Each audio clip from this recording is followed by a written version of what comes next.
In the mid-1990s, a series of homemade videotapes surfaced after the death of a young man who documented his obsession in isolation. Alone in a dim room, he spoke to the camera as if it were a confidant, recording rituals, delusions, and a growing sense of destiny. The tapes end abruptly, leaving behind an unsettling portrait of fixation unchecked, and a reminder that some horrors are built quietly, frame by frame, long before anyone notices. Listen to the full story over on my true crime channel, Saturn Soul, linked down below.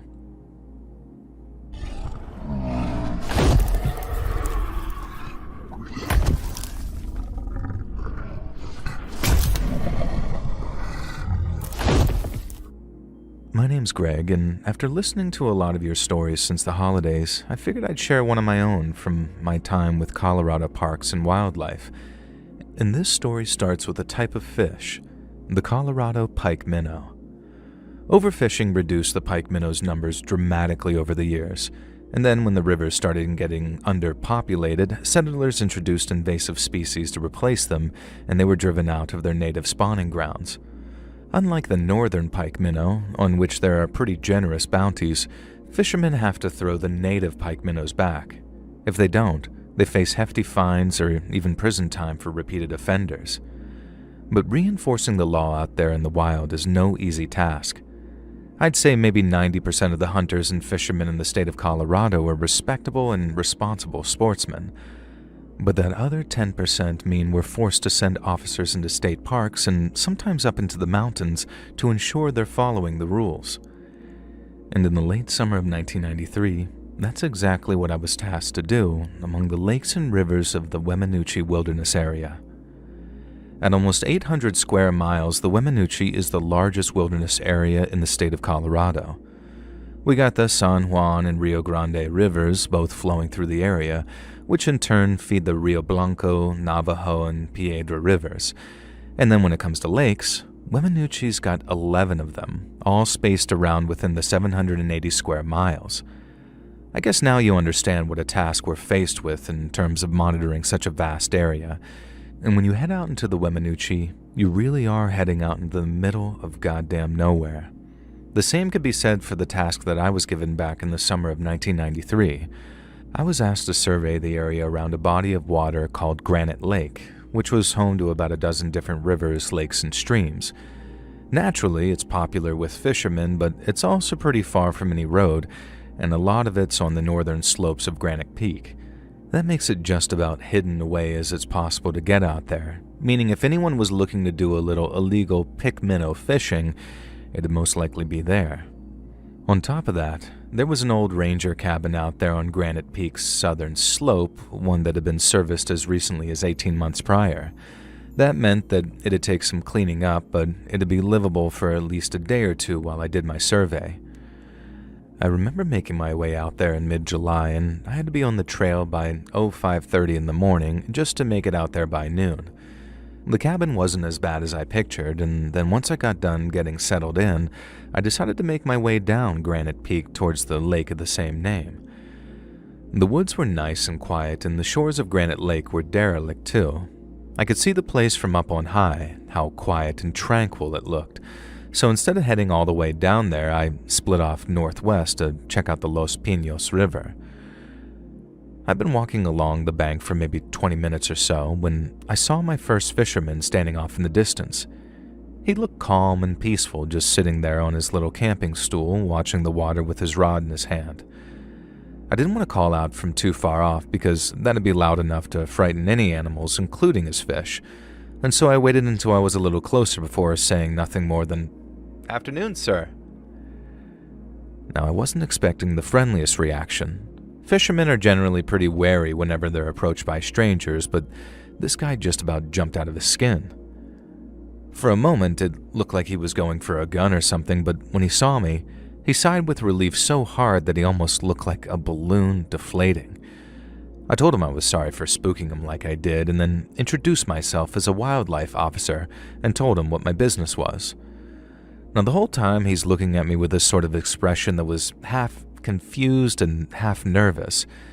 Then when I asked him if he'd caught any pike minnows recently, He completely ignored my question and only asked if they knew I was there. I assumed that he meant my superiors in the CPW, so I told him sure they did, that I didn't go anywhere without their say-so. And then once again, I asked if he'd caught any pike minnows recently. Now that time, not only did the guy look at me like I was speaking another language, but he started looking around as if he was expecting me to have company. And that's the point that I started to get suspicious, because not only was this guy completely ducking my questions, but he seemed worried that he was about to be arrested or something. And I told him he wasn't in any trouble, that the first-timers always get away with a warning not to do it again, but he didn't even seem to be listening at that point. When he tuned back in, he told me they wouldn't like me being out there, not without permission. Now, I was halfway to telling him that I already had permission when I realized that's not what he was asking. I asked him who he meant when he said they, and after taking another look around us, he told me with just the slightest hint of a grin that they don't like you saying their name. And the response gave me pause, obviously. Not so much because of what he said, but the wry smirk on his face as he said it. I'd had fishermen and hunters try to intimidate me off their patches before, so it wasn't like I was unaccustomed to it. I just never had anyone do it with such a Twilight Zone kind of line like that. I decided to humor him a little and asked why they wouldn't like me being in the area. And he gave me some scatterbrained speech about how it was their land and I needed to seek permission to be there.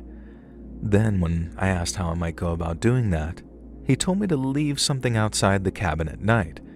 If they took it, that was their permission. If not, then I was to leave immediately. With just a hint of sarcasm, I told the guy, message received, but that the next time a wildlife officer was up there and found him fishing for pike minnow, he couldn't say I didn't warn him. I mean, I really did think he was just trying to spook me into leaving the area without doing my job, and so that's exactly how I treated it. I thanked him for his time, again with a hint of sarcasm, and then carried on walking along the riverbank.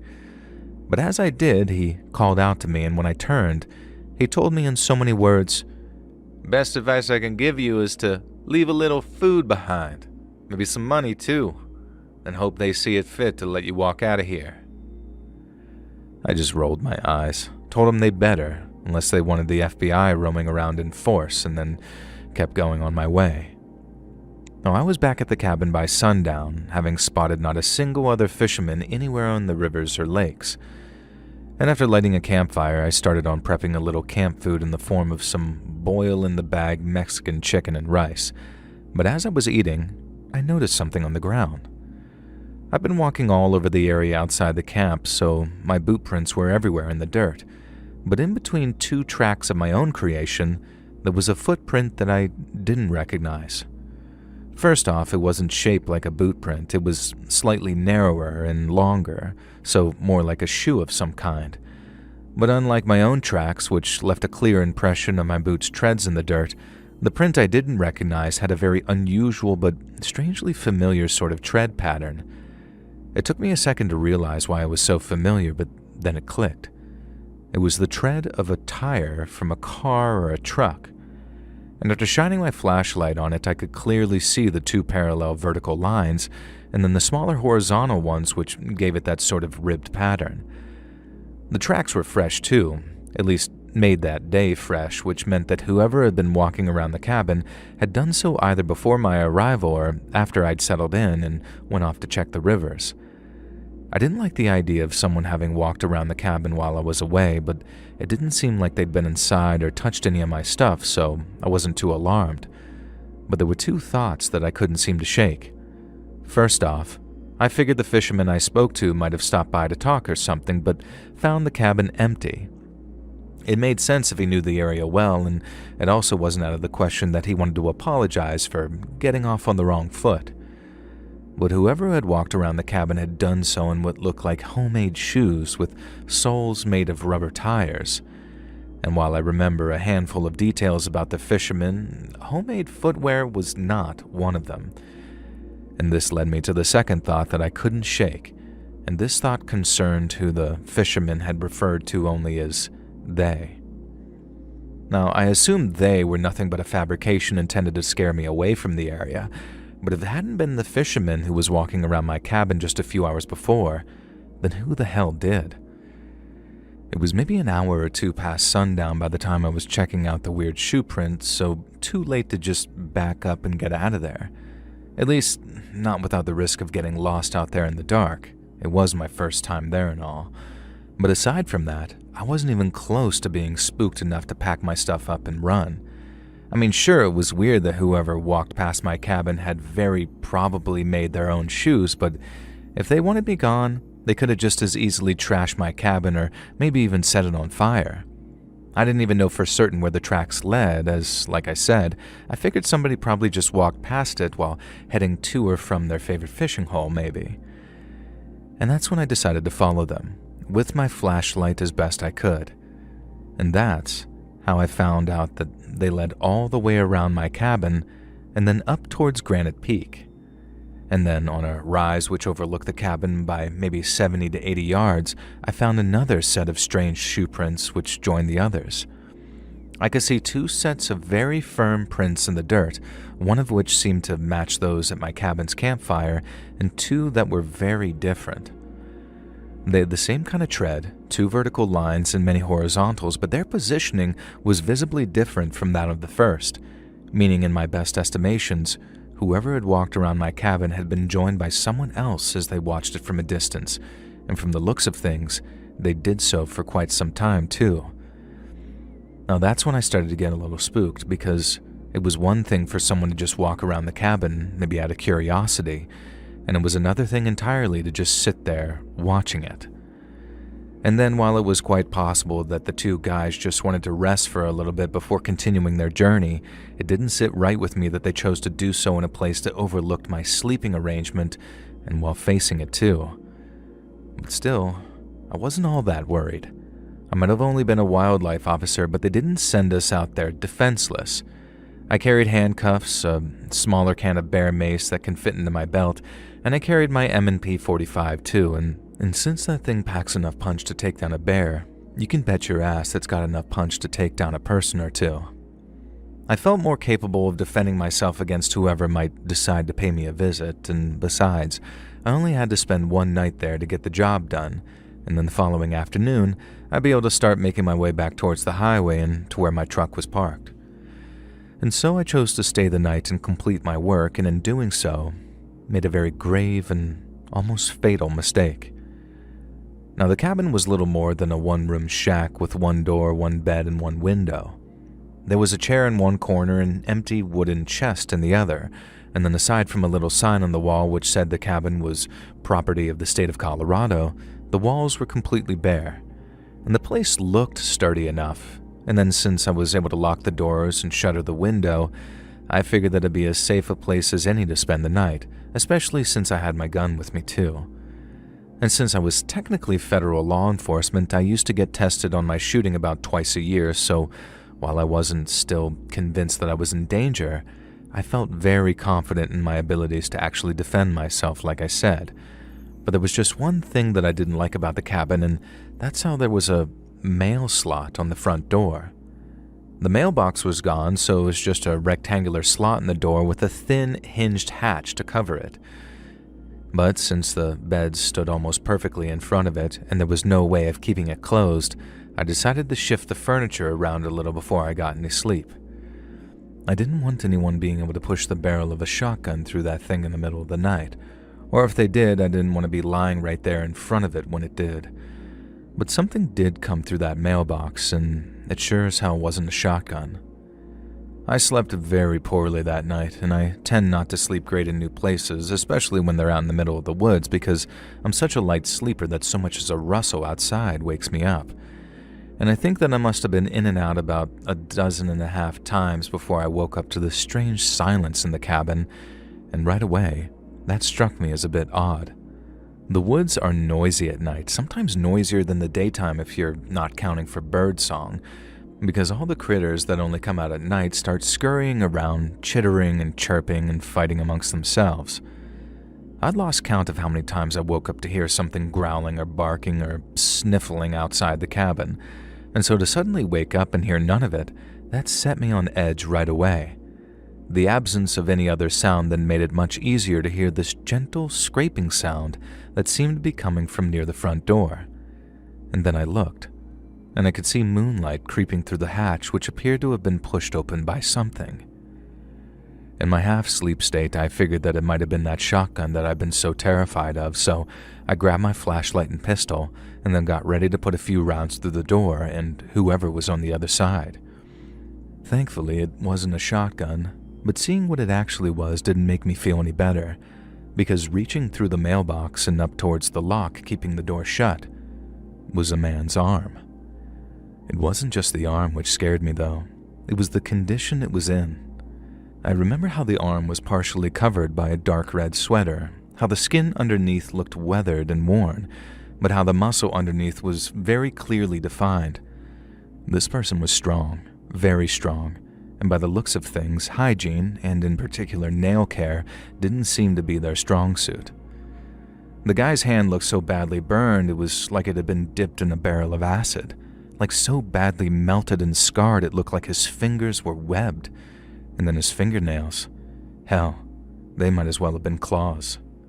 They were long, jagged, and chipped with this distinctly yellowy brown sort of color under the bright white of my flashlight, and they were reaching for the lock, getting closer every second while clearly trying to stay as quiet as possible. I just reacted. I had no idea who it was or why they were trying to get into the cabin, but I also knew I wanted to give whoever it was one clear warning before I opened fire. And so I hurled across the cabin in my bare feet and then kind of slammed my shoulder against the guy's arm to crush it against the thick, heavy wood of the front door. I heard a yelp from the other side before the arm suddenly disappeared back through the mailbox. And then I issued my warning, loud and clear.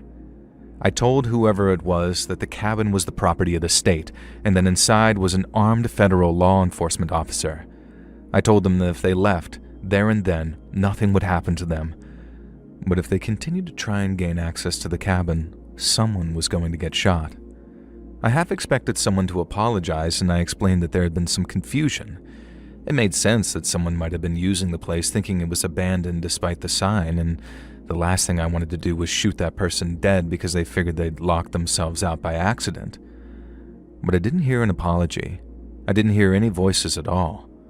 There was just silence for a moment or two before suddenly I heard someone banging on the small window shutter. It wasn't banging like someone saying open up. They were trying to break the shutter on the window open, and it only took a couple of more swings of whatever they were holding before the hinges broke and the shutter fell away. After that, all they had to do was smash through the glass, but by then, I had both my flashlight and my .45 trained on that window. So when I saw that rifle barrel get pushed past the broken glass, I fell to my right to minimize my profile and then fired all 10 rounds into the cabin wall where I thought the shooter would be. I saw the flash and smoke of the rifle going off, sending a bullet harmlessly into the cabin wall to my left. But what really caught my attention about that rifle, and what I find myself wondering over all these years later, is the fact that it had a ramrod below the barrel. Now, I can't tell you exactly what kind of rifle it was, although I do have my suspicions, but what I can tell you is how that thing couldn't have been produced any later than about 1890, meaning by the time that guy shot in my direction through that busted cabin window, it had had to have been around 100 years old. A rifle like that belongs in a museum, but there it was, fully functional long after it should have been tossed on a scrap heap or locked in a glass case. As I reloaded my pistol, I remember hearing somebody groaning in pain on the other side of the wall, and I called out, "I warned you, buddy!" And I remember how mad I was when I said it too. I was madder than I'd ever been in my entire life, so there may or may not have been a couple of extra curses in there too, but I didn't hear a response, at least not to me. And when I heard someone speaking, who I assumed was the wounded rifleman, I could barely understand a word. Now, it sounded like pidgin English, and I'll try my best to recall it word for word, but don't blame me if it sounds dumb as hell. But I'm being honest here. I think whoever I shot named Benny because I heard someone say, "Benny, what's it do? What's it do, Benny?" The Benny guy seemed to groan something in reply, but I couldn't tell if it was a word or just him whining in pain. And then whoever spoke first said something like, Gå så get you to the Hogar. Go put you some bad. I gave them one final warning for them to keep away from the broken window, that it was locked and loaded again and anything they presented to me was going to get blown to pieces. Again, and I'm assuming it was only 2 guys out there, but neither said anything in response. I just heard groans of pain and then the sound of one guy dragging the other across the forest floor. I wanted to approach the window, shine my flashlight out there and get a damn look at the people who had just tried to kill me, but I also knew that doing so would present them with the same perfectly framed target, so I didn't. I simply stood still as a statue, ears keen for anything that sounded like it was close to the cabin. And I stayed like that, not just till everything was quiet again, but till those natural forest sounds returned and I knew I was relatively safe again. I didn't think it was a particularly good idea to try and run. I didn't know where I was and I'd be making a hell of a lot of noise, and although I was certain I'd injured one of them, I didn't know how many people were out there intent on doing me harm. If I ran, I could end up running right into an ambush of some kind, but then if I stayed, it seemed like only a matter of time before whoever was out there might rustle up some reinforcements and come back to finish me off. It was a long, intense wait before I got the answer to my question, when a bullet suddenly ripped its way through the cabin wall. As I could imagine, seeing the wood splinter and hearing the loud cracks scared the absolute crap out of me.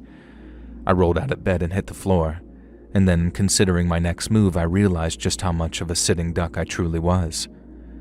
The nightmare scenario was there being more rifles that time, and as I wondered if reinforcements had arrived, a second shot ripped its way through the wood and buried itself in the wood behind me.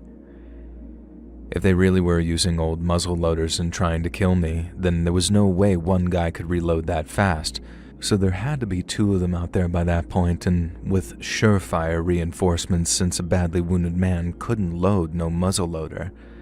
And I didn't know if I was surrounded, if people were moving in closer with knives or hatchets or all that kind of stuff, but I knew that I had to get out of there. And so I ran. I didn't run out shooting like some old western. I just picked my moment, committed to an angle, and then ran as fast as I think I ever did in my entire life. I tripped on something and fell at one point and heard voices behind me, yelling like they were pointing me out, but I was up on my feet and moving again in no time, and despite them firing a shot in my direction, I don't think it got near me. I must have ran for maybe an hour or maybe 2 on and off, coughing and panting till I finally couldn't run anymore and stopped to take an actual breather. I didn't count on anyone having the stamina to follow me, and for a while I thought that I would outrun them, but before long, I heard the sound getting louder and louder, like this rustling that I could hear behind me in the dark coming from up and down the forest. They'd followed me, a lot of them too, and they'd been behind me the whole time. I ran until the sun came up, and I reached a highway, and then I kept on running until I saw a truck coming my way. I flagged it down frantically, my eyes darting between the trees and the truck, looking out for any goddamn inbreds running at me with antique rifles ready to fire. But the woods were empty and quiet, and there were no people out there coming for me. The guy behind the wheel thought that I was taking him hostage at first because after hopping into his passenger seat, dripping with sweat and holding my .45, I screamed at him to drive before he got his head blown off. He was relieved as hell when I started to thank him for picking me up and said that I'd wire him $100 if he just dropped me off at the next town. But once I told him what had happened, he told me so much payment was unnecessary and that he was just happy to help someone in need. I didn't mention the old guns, the weird dialect they were talking in, or that I might well have killed a man if even half the bullets I fired had hit him. Now, I shared that last part with my superiors, but not the first 2 parts. I didn't want them to think that I was going nuts or that I was embellishing my story to make it look like a clean shoot, and I ended up telling that story over and over and over again. I had to tell it a second time to the local sheriff's department and then again to 2 detectives from the state police once it was clear that something significant had taken place. It was tough on me mentally because the procedure stated that they were to treat it as a potential homicide until proven otherwise. They photographed the area, collected my .45 for ballistics testing, and searched the area for blood or bodies. They found plenty of the former, none of the latter, so murder was off the table. But I still had to undo the same multi-agency process mandated by Colorado law for officer-involved shootings. There was a recorded interview with a union rep, I was placed on paid leave, and then a couple of weeks later, the district attorney confirmed the use of deadly force was justified under self-defense statutes, which meant no charges and an immediate return to work following a psychological evaluation. I dressed it up like I'd run into some very aggressive poachers, guys who felt so disrespected that they'd rather kill a Fed than move off their patch of area. And I know that wasn't the whole story. I know the poachers don't have their own damn language that they speak among themselves, and I know they got better gear than muzzle-loading rifles that would have looked more at home in the Civil War.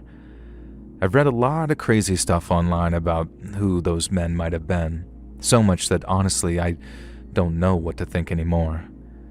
I just know that there's folks out there in places people barely even know exist, and they've been living the same way for a long, long time now. And from what I can gather, they sure as hell don't like anyone showing up to try and change things.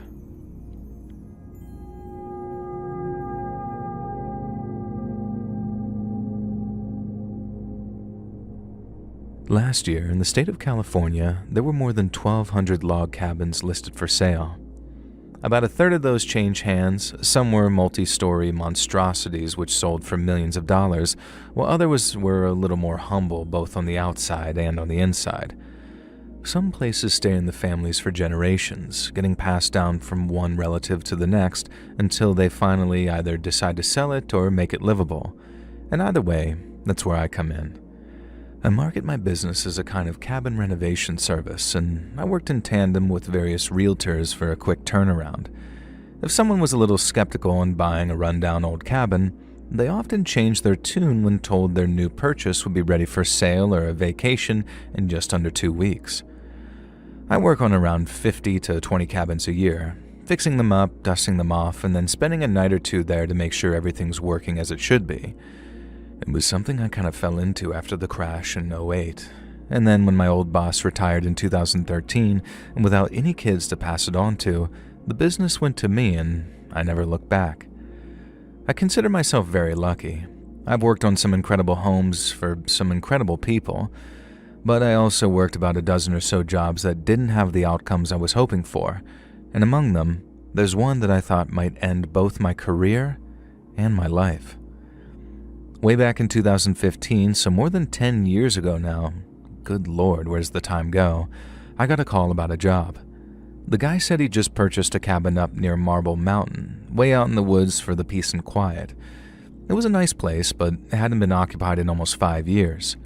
All the cobwebs, bird nests, and accompanying bird poop had really knocked the price down, and so he managed to get himself a really good deal on it.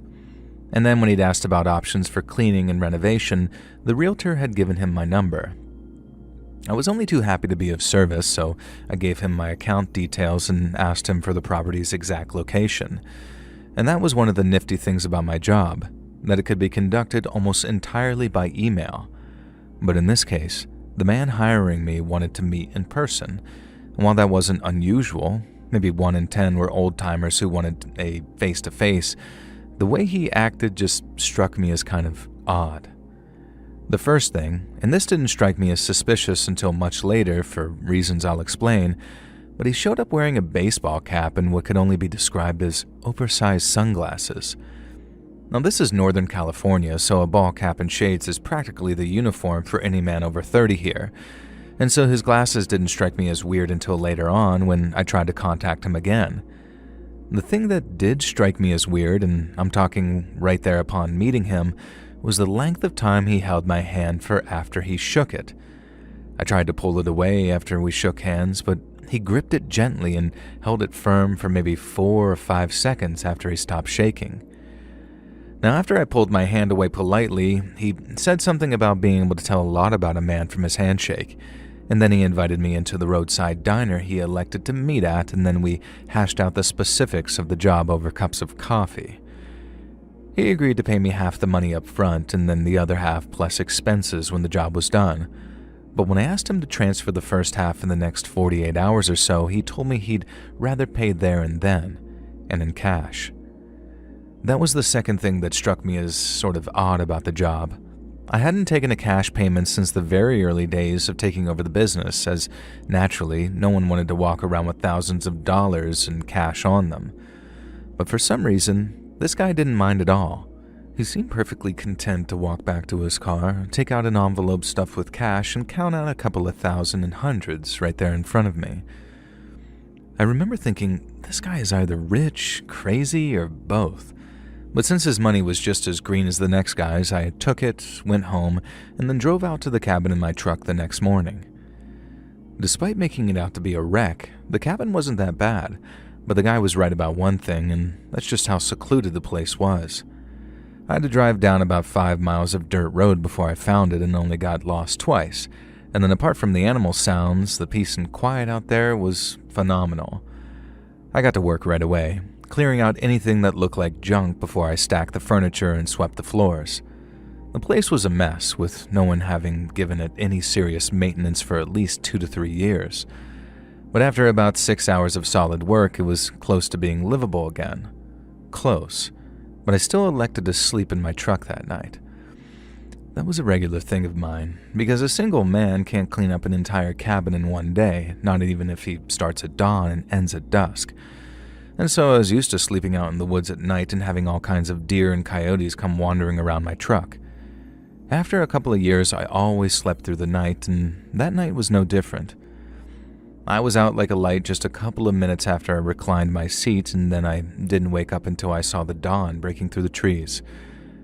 I finished off the coffee I'd brought, had a smoke, and then got back to work.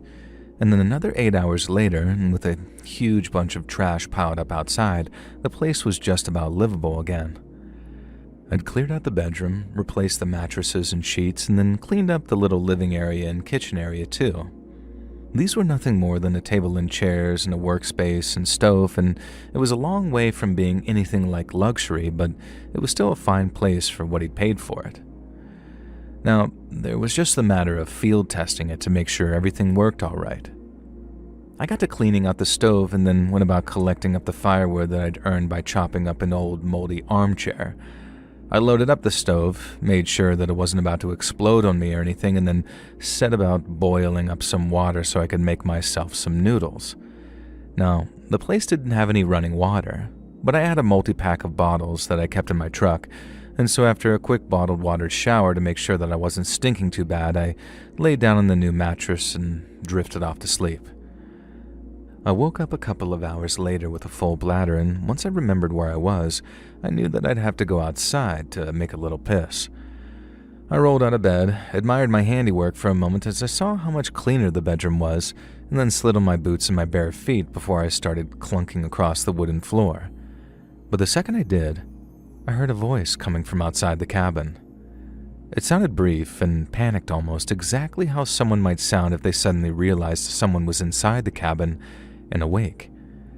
I used to keep a pump-action shotgun with me wherever I went out on a job, mainly for grizzlies, but it sure helped me feel safer around people too. And so the first thing I did was grab it and rack a shell nice and loud so whoever was outside would be able to hear it.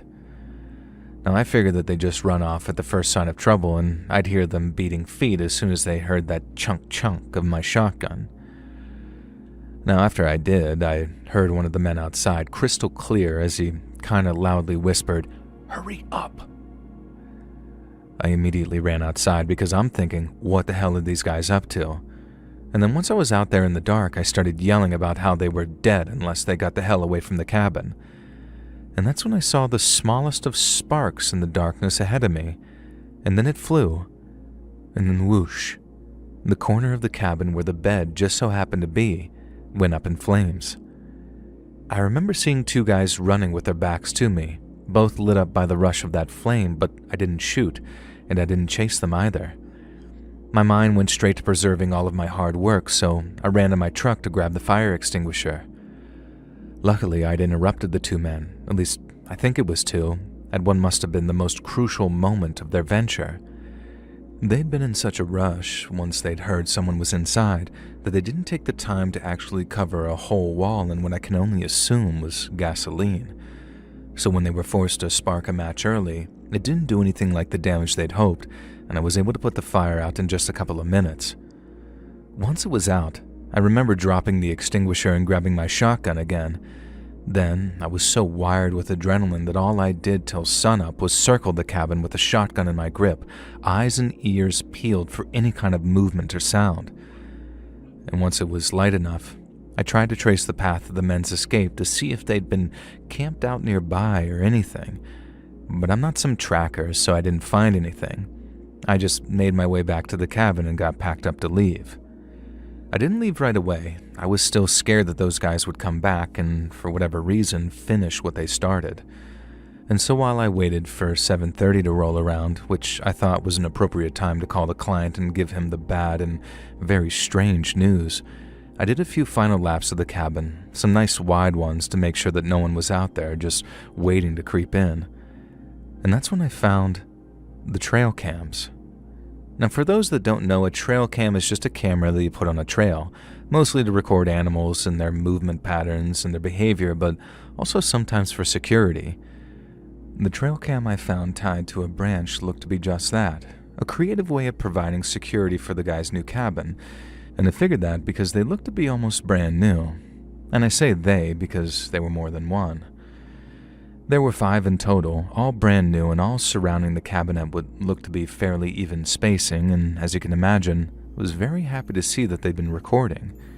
If they were the night vision kind, and by 2015 most were, then they'd have captured our arsonist in the act. I was hoping we'd have enough footage of the arsonist that they could be positively identified. All I needed to do was contact the client, inform him of the situation, then get him to share the recordings with the cops. But when 7:30 rolled around and I hit dial on the client's contact, I got nothing but a robotic voice saying, "We're sorry. You have reached a number that has been disconnected and is no longer in service." I remember just standing there outside the cabin for a second, wondering why the hell a client would disconnect a phone like that, when I suddenly felt this strange chill come over me. I was hired by a guy with what felt like oversized sunglasses, and then someone tried to burn the cabin down with me inside of it. And then when I tried contacting the client, their phone was dead. And what's more, if the guy wanted security, why not hook the cameras up to the cabin itself? I started to suspect that they weren't there to record anyone who approached the cabin, but rather the cabin itself. In which case, did the client really want to protect his new investment, or were those cameras there to simply record the cabin being burned down? Now, the first thing that came to mind was some kind of insurance scam. But then, as I thought about it, I remembered how these arsonists didn't stop trying to burn the place down when they realized I was inside. In fact, one of them actually said hurry up once they realized someone was there. And that's when the creeping feeling started to get way more intense, because it dawned on me that they weren't just trying to burn the cabin down. They wanted to wait until I was inside of it before roasting me alive. And that's why nothing happened on that first night. They probably snuck up to the cabin, saw me sleeping in my truck, and then retreated until the next night when they could try again. But why? And what beef did these dudes have with a client that they wanted to burn his property down, and why would they want me inside when they set the place on fire? Those are the kind of questions I've struggled with over the years, wondering to what extent my client was in league with the men who tried to burn me alive. I can't help but think that they were connected somehow. I mean, why would he make such an effort to obscure his face, pay me in cash, and then disconnect the phone he'd used to contact me? I also can't help but wonder, why me? Was I picked out specifically, or did they just need any poor bastard in there when it burned down? And when it comes to whether I was specifically chosen, I think the answer is yes. I think about the guy in the oversized glasses and the way he gripped my hand after I tried to pull it out of the shake. And I told the cops about him and passed on a description of the man in his car, as well as the cell number that he'd used to contact me. This might not come as a surprise, but they had no luck in finding him, and since that was expected, it didn't bother me too much. But what does bother me is the way that guy acted after we shook hands. I know now that he was sizing me up in some way. I don't know by what criteria, but I know that when he invited me into the diner for some coffee, he decided that I was the right man for the job. But the question is, at least the one that I struggle with the most these days, did he pick me to fix up his cabin, or did he pick me out to die in it?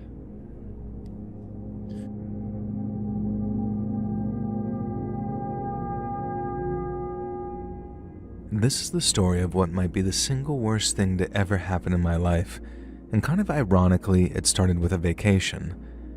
Because back in the fall of 1987, my girlfriend of 2 years suggested a weekend in a log cabin. Kate, not her real name, had fallen in love with the idea of living this remote, rustic lifestyle after reading some historical romance novel. But while she knew that she wouldn't last more than a week out there chopping firewood and gutting deer carcasses, we both thought that it'd be very romantic and pretty cool to spend a few days playing pretend.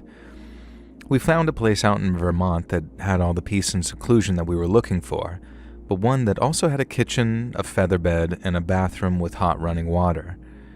It set us back a few $100, but after we drove out on the Friday afternoon for check-in and collected the keys from a man in the nearby town of Bartlett, we discovered it was worth every penny. This place was beautiful. All the appliances were spotless and working okay, but the wood-burning stove was worth the price of admission alone because not only did it keep us nice and toasty, but it gave the whole place this kind of rustic and cozy feel. That first night was fantastic, everything we could have hoped for, and then the next day, we took a walk into town to get some food before hiking back to the cabin and settling for the evening to get some well-deserved rest.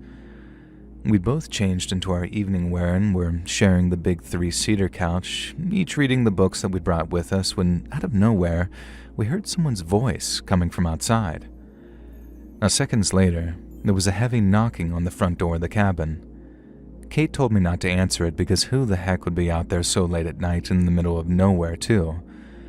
And then came another round of banging on the door before someone called out, Please, I'm hurt. I need help. Kate and I both looked at each other, and then I remember blurting out something like, We don't have a phone here. We can't call anyone. I guess it was the practical thing to say while keeping Kate sweet and not opening the door. But then we both heard the same panic-stricken voice tell us, and with a dash of fear too, that they were hurt real bad and that they were scared that they were going to die. I looked at Kate and said we needed to do something, and she agreed, so we rushed to the door and opened it. We were greeted by the sight of a man in hiking gear. Big coat, boots, woolen hat with dark eyes and a mustache. But what really caught my attention was all the blood that seemed to be seeping from the hole of his jacket, while he kept one hand clamped over it at all times. He stumbled into the cabin and then collapsed near the couch, panting and thanking us before begging us to lock the door again. He said he'd been stabbed and that he'd run a long way to get away from the people who did it, but he was still scared that they'd catch up to him somehow. My first thought was to drive the guy into town and to the nearest ER, so I grabbed my keys and ran for my car. My plan was to move it closer to the cabin so the guy wouldn't have to stumble very far to flop into the back seat. But when I put my key in the ignition and turned it, silence. The engine wouldn't start. I tried over and over, yelling and screaming, and then rushed around to the front to pop the hood. I looked around, and the moment I saw some cut wires, I ran back into the cabin to tell Kate what needed to be done. First off, I was going to have to run into town, and if I went full jog the whole way, that'd take another 20 to 25 minutes. And while I was away, she needed to grab a knife, lock all the doors and windows, and then turn the lights off and stay very quiet. I figured if someone came by and found the place was empty, they might move on and not try to look inside. But if they did, and they pushed past all the furniture I told Kate to push in front of the door to blockade, she needed to run. I didn't say that in front of that guy. I said it quietly before I left, because as much as the Christian thing to do was to help this dude and save his life, I didn't want her to die from some total stranger. It was a crazy thing to have to tell her, but it was a crazy situation we were in, I guess. And then after giving her a kiss, I started running back to the dirt road and kept going like that for 3.5 miles before I finally arrived in that town I mentioned earlier, Bartlett. Now, there wasn't an ER there, but I found a guy named Andrew with a working car who said he'd call 911 from his place before driving me back to the cabin so we could make sure that Kate and that stranger were okay. We rushed into his house, and I remember barely being able to get any words out from having run so hard and for so long, but we got there in the end, and then we jumped into his car and he sped off with him following the same directions I'd just given him. I think I must have thanked him 100 times between running into him in the street and getting him back to the cabin, but then when we pulled up outside and saw the lights were still off, I was relieved. I pictured Kate and the stranger sitting quietly in the dark, not knowing who was sitting behind the wheel of the car approaching them. But then, all it'd take was one quick yell of, "It's me," and they'd just be as relieved as I was when Andrew said he'd help me. I got out of his car and walked towards the cabin's front door. I yelled out to identify myself and then got ready to push past the barricade that Kate had blocked off the door with, but as I got close, I saw that the door was slightly ajar. I called out again, but no one responded, and that's when I started to panic. Kate hadn't pushed anything in front of the door, and when I walked into the room with the couch where I'd last seen her and the wounded stranger, it was empty. Now, I ran around like a headless chicken looking for them, but when I found Kate alone in the bedroom, there was no relief that time, because she'd been stripped, severely beaten, and was laying unconscious on the floor next to the bed. I didn't even take all that much comfort in the fact an ambulance was on its way to us and that whatever injuries she'd received, they'd soon be treated. All that was in my head were all these questions, like when did they find her? Why didn't she run like we'd agreed? And what the hell happened to the wounded stranger? It took another 24 hours to get any answers because Kate was barely conscious when we got her to the hospital, and she had to rest up a bunch before anyone could even talk to her. But when she finally did talk, it was devastating. She and the stranger hadn't been found by the people looking for him. She'd been attacked by the man himself. Kate said that not long after I ran off, she grabbed some dishcloths from the kitchen and tried to open up the guy's jacket to put pressure on the wound and keep him from bleeding to death. And that's when he dropped the act. He hit her, jumped up, then kept on hitting and kicking her until she was too weak to fight back. The guy hadn't been stabbed. He wasn't hurt in any way, shape, or form. The whole thing was an act, a complete put-on that he'd hoisted on us after disabling my car, stabbing a hole in his jacket, and then using a little fake blood for the finishing touches. Now the rest he achieved by sheer force of personality and by the fear that I thought that I saw in his eyes, which I guess looking back on it was more like excitement at the prospect of what he was about to do. They did end up catching the guy, and he ended up getting life because it wasn't the first time he'd violated a woman after tricking his way into her home. But Kate has never fully recovered. She might have since found some kind of peace, and I hope she has. We haven't spoken in a long time now, but I sincerely hope that she has. But sadly, in what remained of our relationship, she was unable to find it. She said I reminded her of what happened and how since that wasn't my fault and there wasn't anything I could do about it, she knew we had no future together. It broke my heart, but I respected her wishes, and we slowly drifted apart over the years that followed. Kate, if somehow you're listening, I know you'll recognize this story, and I'm sorry if you hate the fake name I picked for you, but I hope and pray that you're doing better. Hey friends, thanks for listening. Click that notification bell to be alerted of all future narrations. I release new videos every Monday and Thursday at 9 p.m. Eastern Time, and there are super fun live streams on Sundays and Wednesday nights. If you got a story, be sure to submit them over at my email, letsreadsubmissions@gmail.com, and maybe even hear your story featured on the next video. And if you want to support me even more, grab early access to all future narrations and bonus content over on Patreon, or click that big join button to hear about the extra perks for members of the channel. And check out the Let's Read podcast, where you can hear all of these stories and big compilations located anywhere you listen to podcasts. I also have a true crime channel called Saturn Soul, all links in the description below. Thanks so much, friends. And remember, PvE plus friendly fire equals PvP.